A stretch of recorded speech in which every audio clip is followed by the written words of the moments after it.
What does it really mean to love God? How do I love a God I cannot see? We're exploring the Ancient Book of Deuteronomy to obtain guidelines to help us in our daily living. In this series of lessons, we examine what it means to love the true and living God. In line with loving God, our key text is found in Deuteronomy 6:5, and it says, "You shall love the Lord your God with all your heart, with all your soul, and with all your strength." The title of this lesson is To Love God.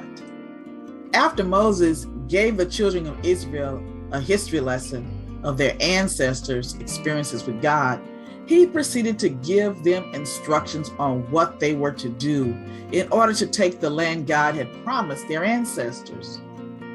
He also gives them instructions on what they need to do to prosper once they took possession of the land. One could say that most of Deuteronomy was the Lord telling the people what they needed to do in order to keep up their end of the covenant. But Deuteronomy 6 begins like this. It says, "Now this is the commandment, and these are the statutes and judgments which the Lord your God has commanded to teach you, that you may observe them in the land which you are crossing over to possess, that you may fear the Lord your God, to keep all his statutes and his commandments which I command you, you and your son and your grandson, all the days of your life, and that your days may be prolonged." Then, interestingly enough, in the middle of Deuteronomy 6:4 and 5, God gives another command.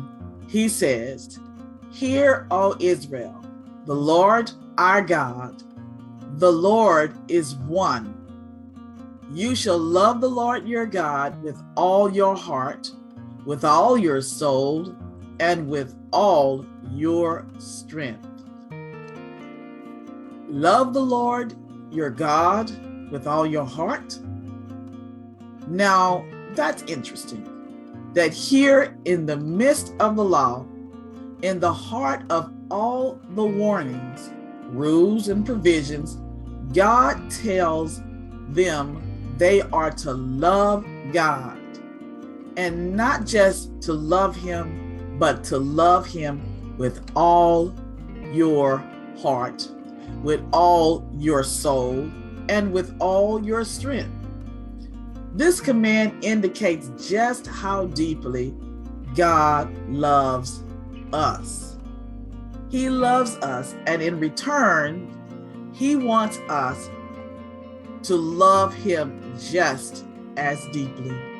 In other words, loving God with all our hearts and soul and strength means that our love for him is supreme over our love for everything and everyone else. We love him because he is the reason for our very existence. When we love him as he has asked, then our love for everything else is put in proper perspective. In Hebrew, the word "your" for your God, your heart, your might is in the singular. Although God was speaking to the people as a whole, the Lord wants us, though part of a larger body of believers, to be faithful to him individually. And the foundation of that faithfulness should be our love for him for who he is and for what he has done for us. Therefore, we love him above all other. If God commands us to love him, why should we be afraid of him? Find out in the next lesson titled To Fear God.